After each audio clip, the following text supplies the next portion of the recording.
Hello, everyone, and thank you for joining in. My name is Kimberly Lee, Christian minister and life coach. And I'm here to talk to you today a little bit about my new book. I have been posting and posting and posting the book, doing a little bit of marketing. And so I wanted to actually come on and connect with you and talk with you a little bit about this project and why I felt like I needed to do it. So, I've been coaching for about 4 years now, certified life coach. I work during the day as a program manager, um, but I really felt a pull and a call to do this project. While I was in prayer, heard the Lord say, coaching manual. And I knew that it would be for people like me. Um, so, and with this, I wanted to serve those who might have the same issues as me. Um, and I wrote this down, so I'm going to read it to you. Busy professionals who know they have a higher call to do other things besides your job. Having a job is absolutely amazing. It's amazing. If you have a job, you are blessed. If you, some people have a job and a business, and it can be hard to focus on your business after you've worked 8 hours or how many ever hours you've worked in the day. And so I really felt like I wanted to create a tool to help busy professionals who know they have a higher call, who can have a potential to procrastinate and just keep holding the dream in their heart. I want to be able to be that coach that helps you pull those dreams out of your heart, out of your mind, get them down on paper, and help you to execute them. That is what I am good at. And so, whether that's something spiritual, you preach or you teach, um, you're a healer, you work in the marketplace, you work in corporate America, or you're in the home. All of these are very important, and you could feel a pull to have an assignment in any one of these areas. Um, what I want to say to you right now is you need to answer the call. Even as I talk about this book, I can still feel the kind of burning like you're on the right path, you're doing the right thing. This is your time for your voice to be heard, which brings me to the title of the book. You can see that is Release Your Roar, uh, self coaching workbook by yours truly, Kimberly Lee. Um, I believe that you have a roar on the inside of you, and so many good things can get in the way. Maybe you're tired, you have a family, you have other things to do in the evening, and so you really can't focus on the dream. You're just carrying it in your heart. I created this tool to help you with that. Um, you know that you can't put this off any longer, and you need someone and you need something to help you along the way, which is why I call this a blueprint because I took time, what I like to call sacred time. I carved out some time for myself. Say, okay, I know I want to dig deeper. I know that I want to manifest this project. I'm going to have to make a change in the way that I do things. And that's exactly what I did. As I worked with a coach, I tell you no lie, I committed to 15 minutes of sacred time in the evening. 15 minutes. So after dinner, before I watched a show in the evening or scrolled on social media, um, I did what Mel Robbins has taught us over many years to do, which is the 5 second rule. I didn't try to overthink it. I didn't put a lot of thought into it. It's like, okay, after dinner, one, two, three, four, five, boom, you get your notebook and you sit here for 15 minutes. And I'm going to tell you, sometimes that 15 minutes was just thinking, just sitting in the quiet and thinking. I know that I have this dream in my heart. I need to get it down on paper. Let me write what I'm thinking. Let me write what I'm feeling. And that's a lot of what I take you through in the self coaching workbook. Um, and I would do that. And I found that over 1 week, 2 weeks, as I committed to that 15 minutes, hold up, let me tell you, as I committed to that, I was rewiring my brain to actually want this time, right? To want this time, to need this time, what I call sacred time, because it was God, me, and my notepad, right? And I found it to be different than just journaling because I had a goal in mind. I had talked with my coach about this coaching manual that I wanted to do. And so I knew that that was the ultimate vision, the goal in mind. But I needed that sacred time.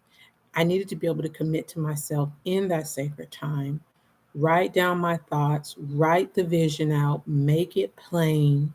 And as I did that, like I said, I was rewiring my brain to want to be able to come back to this spot, come back to this space of solitude, of creativity, of innovation, be there and be present.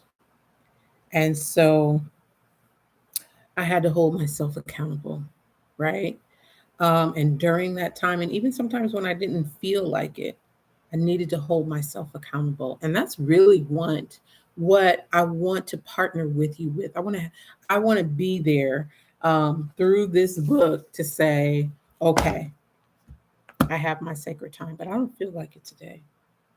Let me just pick up the book. And I can guarantee you, whether it's your notebook or this book, once you have it in your hand, once you do the 5 second rule, you're going to want to jump right into whatever your time frame is. Remember, I said mine was 15 minutes.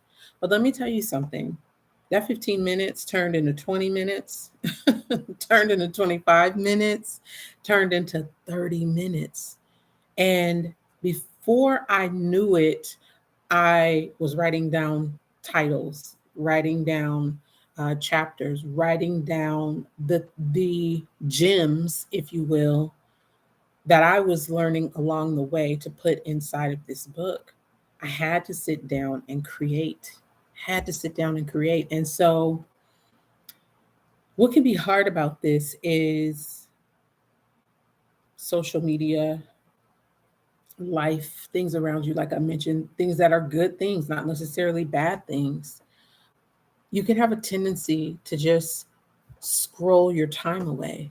You can have a tendency to, be so tired that you're like, "Oh, I'll do it next month. I'll do it next year." Something amazing happened. When I started to carve out this sacred time, it energized me, not only to write, but I found that I wanted to use this blueprint and this formula in other areas of my life, like exercise. That was really hard for me. Why? Because I work all day, I'm mentally drained, my body is tired. All I want to do is eat dinner, sit on the couch, and watch TV. Or if I have, my kids over or my grandkids over, I want to spend time with them. I had to get a little selfish, right? I knew I wanted to complete this. And this is the author copy, which is why this stripe is here. This is my copy. Um, I knew I wanted to complete this. So I had to get a little selfish if I was going to complete it. I could still do all of those other things, but I needed to commit to myself and be accountable to myself and understand that I was worth my best effort. And I want to tell you today that you are worth your best effort, whatever it is that you feel a call to. You have a dream in your heart. You know you want to complete an assignment. Some of you might be at the place, you need to complete an assignment, right? Because God is on you. Like, come on, time is winding up. You need to do this. You need to do this. Come on. You don't want it to pass you by. So, yes, the next thing I want to talk about is not only do you need to do this because you are amazing, you have your own lane of genius, you are a masterpiece. And so you don't want to keep that gift to yourself. You can keep it to yourself. And if you're listening to me and this is resonating with you, then you probably are like me. You are multi gifted, a multi-dimensional person, and you are great in certain areas, but you really need to push in other areas because you are gifted in that area. It comes easy to you. You have a grace for it. I love to write. I have a grace for it. I love to talk. I have a grace for it, right? Unless I'm tired or and stumbling over my words. But outside of that, I can usually stand up and give a 5-10 minute presentation, no problem. I have a grace for it. But when I actually need to sit down and write, I found that I needed to create some steps, some tools for myself to get over the finish line. And that was my sacred time. That was the 5-second rule. That was appreciating that sacred time and allowing that hunger to grow in me to complete what I know I needed to complete. Let me get back to my point. My point is somebody needs what you have. And so it is time for you to unwrap the gift. Mine was a self coaching workbook, right? For busy professionals, people who have a tendency to procrastinate. And not just procrastinate because they're wasting time, but they're procrastinating because they have a fear of what success looks like on the other side of the project. How am I going to manage the success on the other side?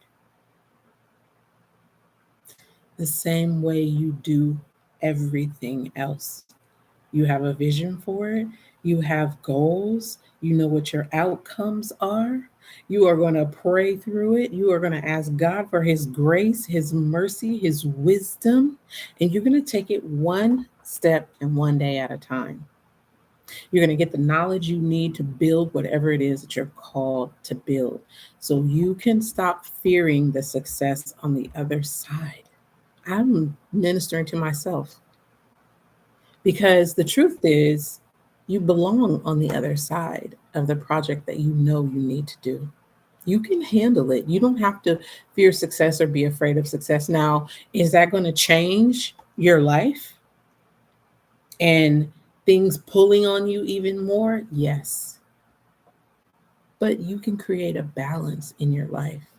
Again, because somebody needs what you have.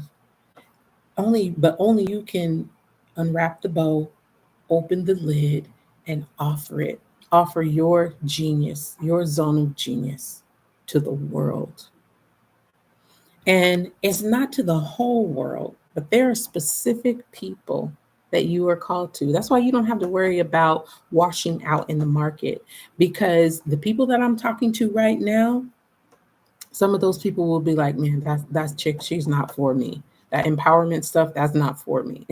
That coaching stuff, that's not for me. But there are some people that I am called to specifically, and they will hear my voice and know within themselves, that's the frequency that I need to be at. I need to be at that frequency of what she's talking about. And those people will gravitate to you. Your audience will gravitate to you, right? And yes, there's some, marketing things that you can do to, get your message out there. There's some practical things that you can do. Absolutely. But I know from experience that there are people that have been with me for years and I've done no marketing. It's because I have a specific sound, they have a specific need. And when that intersects, my gift is a blessing to someone else. And your gift can be a blessing to someone else. So, um, let's see what else here. The last thing that I wrote down that I wanted to say is a lot of times people see your greatness or your zone of genius before you do. And you take it as a compliment. But I'm here to encourage you to not just take it as a compliment, but to take it and do something with it. Take your zone of genius and do something with it. So then the last thing that I want to do before I hop off is just really introduce you to this tool. So it is called Release Your Roar, Your Blueprint to Better. You see my big face on the top of there. I talk a little bit about why I created this workbook, which is what I've been doing. I'm going to read a little bit out of the book. I created this workbook because I wanted to share my gifts with the world. I want to share my roar through a message of personal development and power, acceptance, empowerment, and service. I want to share the revelations that helped me go from having a someday mentality to an accomplish it today mentality. Welcome to your blueprint to better days. It is time to release your roar. It is time to share with someone your voice, and not just your voice, but your roar.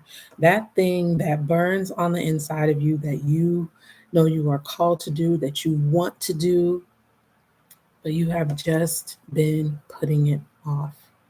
I want to walk you through some things that you can do to see that this is executed and manifested. This was once words on in a small little black journal. Now I'm holding that vision that I had in my hand. I want you to be able to do the same. I want you to be able to hold your vision in your hand, and not just one time, but continue to build. Because God has called all of us to build something. So I'll just show you. It goes through the introduction and the About Me section. Um, it's going to give you some coaching. So I coach you in this space. And it's going to be your responsibility to sit down, take that sacred time, like I mentioned, and really go through. I'm going to read you a couple of the questions and really go through a couple of these questions, because I can coach you or you can coach yourself. So, because the answers you need are inside of you. When I was with my coach, she walked me through it, right? She was my para, someone who walks alongside to help me. And I'm saying that I am here to hopefully ignite something in you, that through this tool, I can walk alongside you. Let me read you a couple of the coaching questions. What might be difficult about this change? What might be difficult about this change? Meaning, when you commit to this sacred time to accomplish your goal, what might be difficult about it? Put it out there, put it out in the open, so that you know, okay, this could come up as an obstacle. What can I do about that? What can I do to prevent that? So walk through what could be difficult about the change. What might you miss or lose in the process that you may need to mourn? Because when you get selfish to complete what it is that you feel like God has called you to complete, what it is you feel like you need to complete, you may have to mourn some things. Like what? Your time in the evenings, your time doing other things. You know, you may have to switch your schedule around.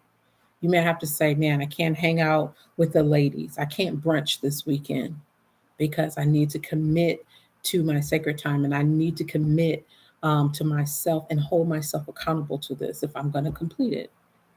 Let's see. Let me give you another one. What are the benefits of achieving your goal or making this change? What are the benefits going to be? And I'm going to tell you right now, as you write these benefits down and you begin to visualize them, you get that picture in your mind of what it's going to be like, that's going to spur you forward as well. So I give you some room to walk through your coaching answers. You have those answers there to reflect back and go back through those answers. I give you a few pages for that. Now throughout, I speak to you as if I'm there. So you have a word from me right here, right? To read that, to digest that as you move through the workbook. I'm going to read the first paragraph. You are needed. Who you are and what you have to offer is necessary. You have purpose. You have a voice that needs to be heard. You have something special given to you by God, and it is up to you to open the gifts. Opening those gifts is a journey of discovery. Using your gifts brings fulfillment for you and guidance, support, revelation, life, and comfort to others. Gifts also require responsibility. It is your responsibility to cultivate, care, protect, and share your gifts responsibly. It can be easy to let your gifts lie dormant for so many reasons, like your job, fear, laziness, unhealed trauma, or comparison. As it relates to comparison, the truth is people may have similar gifts, but they can never be you. So I have these inspirational words that I speak to you. I talk a little bit about getting spiritual and what that means from my perspective as a born again believer in the Lord Jesus Christ. But to use this tool, you don't have to be Christian because the principles work. So I go into talking about what my spiritual routine is, getting quiet. I like to sit on the floor or kneel. I like to speak out or write out what I'm grateful for. I like to release any offenses or hurts or harm that I've endured in that space. What else? I sit in the stillness and I listen and I write down what I hear. Now, I'm not going to go through the whole book, but I am going to share this next action page with you. So you have this action page. In order to release your roar, I'll have you answer a few questions because you want to get to the root of the reason why you want to do this, why you need to get unstuck, and why this is your time to roar. How are you going to do that? Um, you're going to look at who you have to become in order to do this because every new version of life is going to require a new version of you. So, who do I have to become to create the outcomes I want? What do I need to stop doing? You're going to work through that. What do I need to do less of? What do I need to keep doing? What do I need to do more of? So I walk you through your action page. And there's a couple of those pages. Then I give you space to journal. Okay. And there's more of that goodness throughout. I want to leave you with this 3 truths about your worth. You are chosen. You are a work of art. You were created to do good works. Why did I put that in there? I put that in there because one of the revelations that I got while saying yes to this assignment is that a lot of times we work from a sense of mediocrity. We do not work from a sense of deep self worth, not some self worth that we have made up, but a deep sense of self worth that I am blessed. I have gifts and callings that God has given me to cultivate, be responsible for, and use to be fulfilled in my life and to be a blessing in the lives of others. So that's what this tool is all about. And I wanted to share it with you today. You can get this tool, of course, at Amazon.com. I will put the link down below um, so that you can get it. I'm also going to be walking through some coaching sessions here on YouTube and Facebook. So if you don't follow me on Facebook, you can absolutely do that at Kimberly Lee or Kimberly Van Lee because I'll be changing my name soon. But yeah, I wanted to share that with you because I believe it's time for you to release your roar, release what it is you have to say, release what it is you are called to do. Not only does God want that, it's going to be a blessing to you. Other people need what you have. I'll talk to you real soon.